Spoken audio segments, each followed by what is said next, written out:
രസമല്ലേ കാണാൻ? അതെ, ഗംഭീരം. നിനക്ക് ആ പതാകയുടെ അനുവാദം എത്രയാണെന്നറിയോ?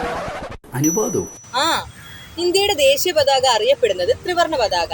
പതാകയുടെ ആകൃതി ദീർഘചതുരാകൃതി. പതാകയുടെ നീളവും വീതിയും തമ്മിലുള്ള അനുപാതം 3:2.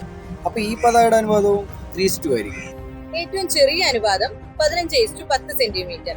ഏറ്റവും വലിയ അനുപാതം 6.3:4.2 സെന്റിമീറ്റർ. അത് ശരി. അപ്പൊ ഇങ്ങനെ ഒരുപാട് അളവുകളൊക്കെ ഉണ്ടല്ലേ? ഒരുപാടൊന്നുമില്ല. 2002 ഇന്ത്യൻ പുതിയ പതാക നിയമപ്രകാരം ദേശീയ പതാക നിർമ്മിക്കാവുന്ന അളവുകൾ 9 ഉള്ളൂ.